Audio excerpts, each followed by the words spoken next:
Hey guys, this is Lim with Lim Reviews, and today I have the Redmi Note 7 in hand. So I just got this device for about US $200. In China it is about 1,400 RMB. So prices may differ for different countries, but I got mine in China and it was really hard to get because a lot of people were rushing to get this device because according to reviews online, this is a very good phone for the money it asks. So at $200 you get a lot of features with the Redmi Note 7. So let me just run through it real quick. Alright, so looking at the back, we have a purplish hue at the top and a blue hue at the bottom. No matter which angle you look at it from, it will still be the same. It uses a glass back. On the sides, we have this metallic side finish and it is really smooth. It is a bit slippery, but it still feels good in hand. Moving on to the front, we are greeted with a 6.3-inch LCD display. Now this display comes with a teardrop notch at the front, as you can see. It doesn't come with the punch hole or a notch, but just a tiny teardrop for the camera. The display is a 2340x1080p resolution unit, so it comes with 409 ppi. That means it's really clear and it's really sharp.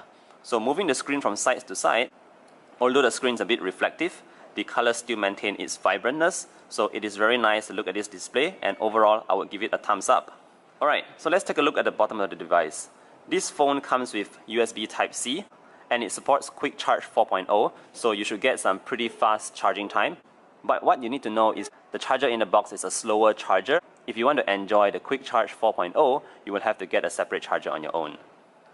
Moving on to the top, we can see that Redmi or Xiaomi still keeps the headphone jack here.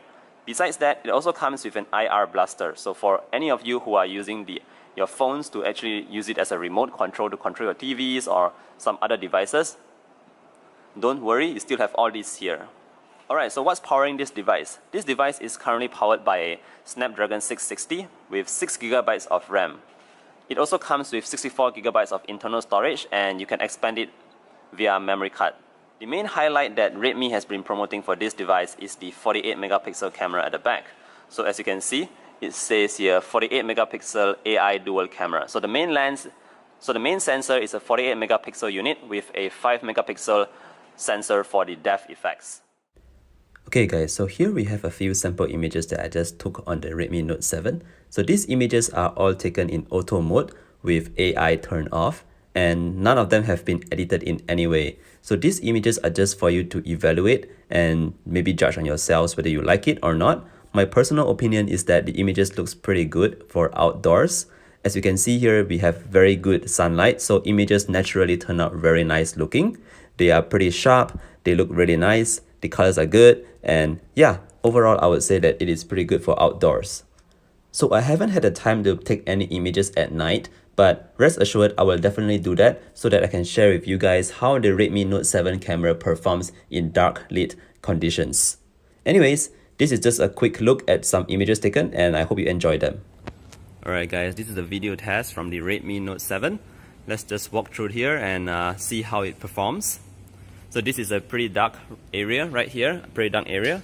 And on the right we have the windows blaring in the sunlight. So as you can see outside, it's pretty bright. Just walking along. Apparently there is no OIS on this camera, but there is EIS. So let's see later how it performs. Okay, moving down the escalator, this should be pretty smooth.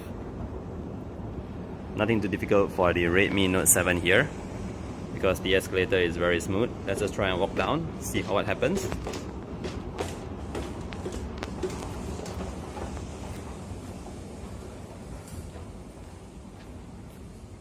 So I'm not walking very fast, I'm just walking moderately, and let's see how the EIS is holding up.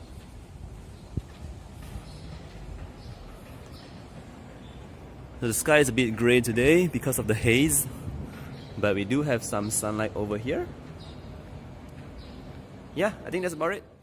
Okay guys, so this is just a test to show you the slow-mo feature from the Redmi Note 7. There is no action going on here, so this is the best I can show you. Alright guys, so in terms of actual use, this phone seems really snappy. As you can see, apps launch fairly quickly. And yeah, it is a new phone, but so far it has been really smooth. And as you can see again, everything launches really quickly. There is not much lag.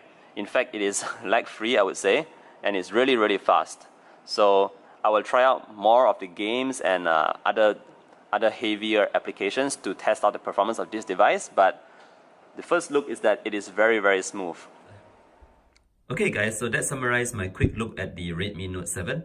Overall, I would say for my first impressions is that this phone has a really good build quality. It feels really solid in hand. I also like the fact that Redmi didn't save on the glass panels on the front and back. Both these panels are Gorilla Glass 5, so yeah, this should hold up pretty well.